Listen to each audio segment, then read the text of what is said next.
जरा सोचो, तुम इकलौते इंसान हो जो भूतों को देख सकता है और इसी चक्कर में बाकी सब तुम्हें पागल समझने लगे। कुछ ऐसा ही होता है मोडेस्टो के साथ। कहानी की शुरुआत होती है एक डांस पार्टी से, जहां सभी स्टूडेंट्स एंजॉय कर रहे थे, लेकिन एक लड़का अकेला बैठा बस देख रहा था। अचानक उसे एक लड़की दिखाई दी जिसने उसे डांस के लिए बुलाया। वो दोनों डांस करने लगे, लेकिन जैसे ही वो लड़की को किस करने गया तो बाकी बच्चे उस पर जोर जोर से हंसने लगे। असल में वो लड़की असली नहीं बल्कि एक भूत थी जो सिर्फ उस लड़के को ही दिखाई देती थी। लड़के को इसका एहसास हुआ और वो डर के मारे पीछे गिर गया, लेकिन वो भूतनी गुस्सा होकर उस पर चिल्लाने लगी और अचानक हवा में गायब हो गई। काफी साल बाद अब वो लड़का मोडेस्टो एक टीचर बन गया है। कुछ बच्चों ने उसके साथ एक प्रैंक किया और बदकिस्मती से उस समय प्रिंसिपल उसे देख रहा था। उसने बच्चों को ना संभाल पाने की वजह से मोडेस्टो को नौकरी से ही निकाल दिया। मोडेस्टो अपनी भूत देखने की बीमारी से परेशान था, इसलिए वो अपने साइकियाट्रिस्ट के पास पहुंचा, जिसने साफ सीधे तौर पर कह दिया कि भूत होते ही नहीं। उस साइकियाट्रिस्ट के मरे हुए बाप को अपने बेटे की ये फालतू सी बात अच्छी नहीं लगी, लेकिन ये सब सिर्फ मोडेस्टो ही देख सकता था। इसके बाद दवाई लेते हुए मोडेस्टो सड़क से जा रहा था जब उसे एक आदमी दिखा जो सड़क पार कर रहा था। मोडेस्टो ने चिल्लाकर उसे रोकना चाहा, लेकिन एक ट्रक उस आदमी के आर पार हो गया। असल में वो भी एक भूत ही था। उधर स्कूल में एक टीचर लाइब्रेरी में बुक की फोटोकॉपी कर रहा था जब हमें एक स्केलेटन खुद ब खुद चलता हुआ दिखाई दिया, लेकिन उसने मुड़कर देखा तो स्केलेटन वहीं का वहीं था। जब टीचर अपना काम करने लगा तो स्केलेटन ने पीछे से आकर उसे पकड़ लिया और उसी का सर मशीन में रखकर बहुत सारी फोटोकॉपी निकाल दी। तभी वहाँ किताबें और स्टेपलर्स खुद ब खुद उड़ने लगे और उस टीचर पर हमला कर दिया। इस तरह डराकर भूतों ने टीचर को खिड़की से बाहर ही फेंक दिया। स्केलेटन ऊपर से ये सब देखकर जोर जोर से हंसने लगा। इसके बाद स्कूल की डायरेक्टर टीना से एक आदमी मिलने आया। वो आर्ट टीचर से मिलना चाहता था, लेकिन बाकी के बहुत सारे टीचर्स की तरह वो भी स्कूल छोड़कर जा चुका था। उस आदमी का नाम उटेगी है और वो पेरेंट्स एसोसिएशन का इकलौता मेंबर बचा था। स्कूल की इतनी बुरी हालत देखकर स्कूल की मालकिन टीना से मिलने आई। उसने टीना को आखिरी मौका देकर कहा कि अगर 6 महीने के अंदर अंदर स्कूल के हालात नहीं सुधरे तो उन्हें मजबूरन स्कूल को बंद करना पड़ेगा। कुछ समय बाद मोडेस्टो उसी स्कूल में इंटरव्यू देने आया। उसने टीना से झूठ कह दिया,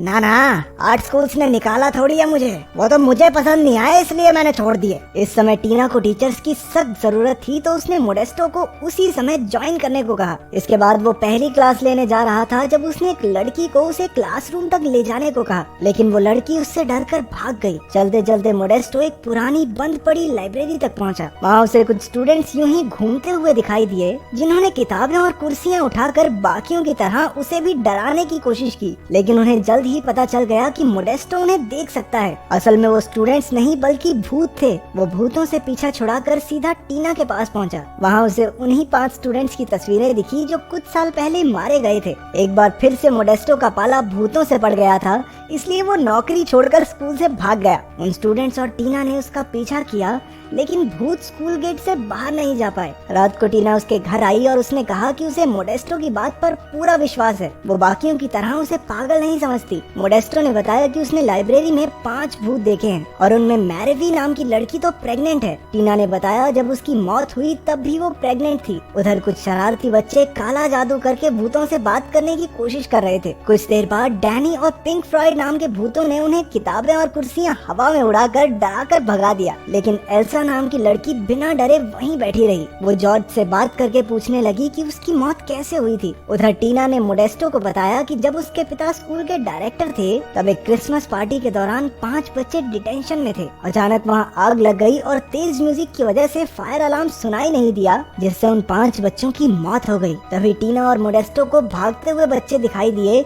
जिन्हें डैनी और पिंक फ्लॉयड डरा रहे थे। टीना ने कहा कि इन मरे हुए बच्चों को स्कूल छोड़ने के लिए मनाने में उसे मोडेस्टो की मदद चाहिए। आखिरकार मोडेस्टो को कोई मिल गया था जो भूत देखने पर उसे पागल नहीं समझता था, इसलिए वो खुशी खुशी मान गया। उस दिन उसने साइकियाट्रिस्ट की दी हुई दवाइयाँ फेंक दी और उस भूत को सड़क पार करने भी सिखाई। फिर वो उसी लाइब्रेरी में मरे हुए बच्चों से बात करने पहुंचा। आखिर कोई तो था जो उन्हें देख सुन सकता था। ये जानकर वो सभी बेहद खुश हो गए, लेकिन जब मोडेस्टो ने उन सबसे स्कूल छोड़कर जाने को कहा तो उन्होंने उसे तारों से बांधकर उल्टा लटका दिया। बाद में मोडेस्टो ने साइकियाट्रिस्ट के मरे हुए बाप से बात की। उसने कहा कि जब किसी की कोई इच्छा या काम अधूरा रह जाए तो वो भूत बन जाता है। उसके मुताबिक उन स्टूडेंट्स को अपनी पढ़ाई पूरी करके ग्रेजुएट होना होगा, तब जाकर उन्हें मुक्ति मिल पाएगी। लेकिन जब मोडेस्टो ने उन्हें पढ़ाना शुरू किया तो सिर्फ एंजेला ही खुश हुई। लड़कों ने तो उसे पकड़ के उसके गहने तक तोड़ने की कोशिश की। बाद में मोडेस्टो ने स्कूल की रिसेप्शनिस्ट मैनुएला से उन बच्चों की फाइल्स निकलवाई। कुछ देर बाद मोडेस्टो ने लाइब्रेरी में उन बच्चों को मोबाइल पर गाने सुनाए। एक फोन में 1000 गाने होने की बात सुनकर उनके होश ही उड़ गए। मोडेस्टो ने उन्हें बताया कि उनके मरने के बाद दुनिया में बहुत तरक्की हो चुकी है। बाद में सबने फैसला किया कि वो पढ़ाई करके सारी नई चीजों के बारे में सीखेंगे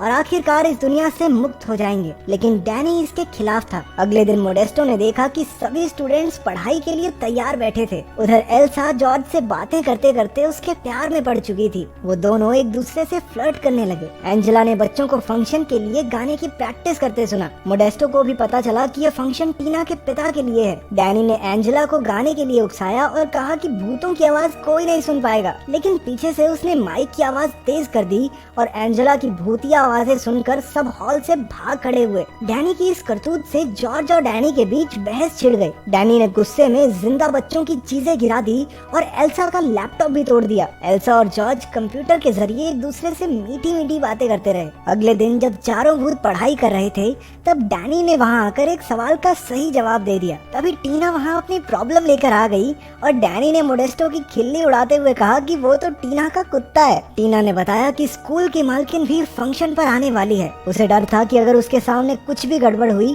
तो वो अपने पिता के बनाए स्कूल को खो देगी। मोडेस्टो ने उसे शांत किया और दोनों डांस करने लगे। पांचों स्टूडेंट्स भी ऊपर से नजारा देख रहे थे। जैसे ही टीना उसे किस करने के लिए आगे बढ़ी, मोडेस्टो वहाँ से भाग गया। क्या आदमी है। जैसे जैसे दिन बीतते गए वो सभी पढ़ाई में अच्छे होने लगे। वो जिम करते, साइंटिफिक एक्सपेरिमेंट्स परफॉर्म करते और अच्छे से अपना होमवर्क भी करते थे। अब स्टूडेंट्स के एग्जाम होने वाले थे। जॉर्ज ने एल्सा से कहा कि उसे जल्द ही वहाँ से जाना होगा। एल्सा ने भी भावुक होकर जवाब दिया कि वो भी उसके साथ आना चाहती है। उसने ये भी कहा कि वो उससे बहुत प्यार करती है और जल्द ही उससे मिलेगी। पांचों बच्चों ने एग्जाम्स दिए, कुछ ने नकल करके तो कुछ ने पर्चियों से देखकर, और आखिरकार सब पास हो गए। हालांकि डैनी ने पेपर खाली छोड़ दिया था, लेकिन मोडेस्टो ने उसे भी कुछ नंबर देकर पास कर दिया। तभी उन्हें एक सफेद लाइट दिखाई दी और सब हाथ पकड़कर स्वर्ग जाने के लिए तैयार हो गए। लेकिन असल में ये तो सूरज की रोशनी थी जिससे कुछ भी नहीं हुआ। इससे पांचों भूत काफी नाराज हो गए और पूरे स्कूल में हंगामा कर दिया। मोडेस्टो ने एक बार फिर से साइकाइट्रिस्ट के बाप से बात की। उसे पता चला कि मुक्ति पाने के लिए उन सबको अपनी असलियत को अपनाना होगा। इस बुड्ढे को खुद तो मुक्ति मिली नहीं, खुद बंदूक चलाई नहीं, चले फौज को ट्रेनिंग देने।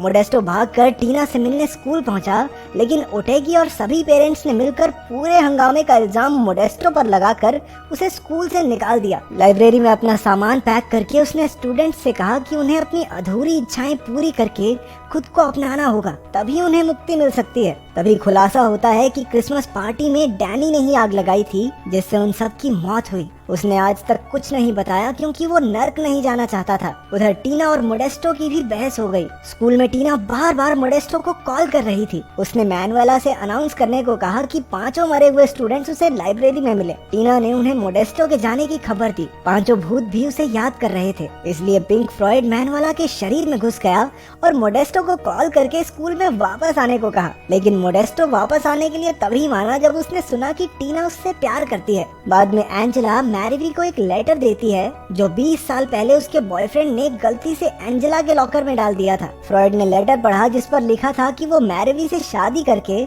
उसके बच्चे को अपनाना नहीं चाहता। उसने लिखा था कि मैरीवी उसे भूल जाए तो अच्छा होगा। इसके बाद उन तीनों भूतों ने एक दूसरे को गले लगा लिया। जल्द ही फंक्शन का दिन आ गया। ओटेगी और टीना ने स्कूल की मालकिन का स्वागत किया। मोडेस्टो भी वहाँ आ गया था और पांचों बच्चों ने मिलकर उससे माफी मांगी। मोडेस्टो को वहाँ देखते ही ओटेगी चिढ़ गया, लेकिन तभी भूतों ने उस पर फुटबॉल्स की बारिश कर दी। मोडेस्टो ने भूतों को रोका और तभी हमें पता चला कि असल में ओटेगी ही मैरीवी का बॉयफ्रेंड है। अंदर ऑडिटोरियम में बोरिंग ओपेरा सुनकर पब्लिक सो रही थी, इसलिए मोडेस्टो ने एंजेला से गाने में जान डालने को कहा। तभी एंजेला एक लड़की के शरीर में घुस गई और 20 साल पुराना गाना परफॉर्म करके सबको अपना दीवाना कर दिया। अचानक ओटेगी बीच में आ गया और जैसे ही वो खुद को स्कूल का प्रिंसिपल बनाने वाला था, डैनी ने उसके शरीर में घुसकर उसकी पैंट उतार दी। बस फिर उसकी शेम पॉपी शेम हो गई और उसका प्रिंसिपल बनने का सपना सपना ही रह गया। आखिरकार डैनी ने आग लगाने के लिए अपने दोस्तों से दिल से माफी मांगी। उधर जॉर्ज एल्सा को ढूंढने गया, लेकिन वो तो पूल में डूब चुकी थी। वो भी मरकर जॉर्ज के साथ जाना चाहती थी, लेकिन जॉर्ज ने उसे जिंदा रहने के लिए मनाया। उसने कहा कि वो आराम से अपनी जिंदगी जी ले, क्योंकि उसके बाद की दुनिया में वो उसका इंतजार करेगा। और तभी एल्सा की आंख मोडेस्टो की गोद में खुली, जिसने उसे पूल से निकाला था। आखिरकार सबकी अधूरी इच्छाएं पूरी हो चुकी थी। डैनी की इच्छा थी सबको सच बताना, एंजेला चाहती थी स्टेज पर गाना गाना, जॉर्ज तो बस एक लड़की को किस करना चाहता था, और मैरवी की इच्छा थी अपने बॉयफ्रेंड का सच जानना। अब सिर्फ पिंक फ्लॉयड बचा था, जो बस पार्टी करना चाहता था। आखिरकार पिंक फ्लॉयड भी मस्त पार्टी करके टल्ली हो गया। मैरवी का बच्चा पेट में लात मारने लगा और चारों ओर लाइट्स टिमटिमाने लगी। आखिरकार उनकी मुक्ति का समय आ गया था। सबने एक दूसरे का हाथ कसकर पकड़ लिया। इसी बीच टीना ने भी मोडेस्टो का हाथ थाम लिया। पांचों भूत जगमगाने लगे और एक तेज सफेद रोशनी में समाकर गायब हो गए। आखिरकार बच्चों को मुक्ति दिलाकर मोडेस्टो और टीना ने किस किया और मुझे थोड़ी शांति मिली कि इस बावली मूंछ का घर भी बस जाएगा।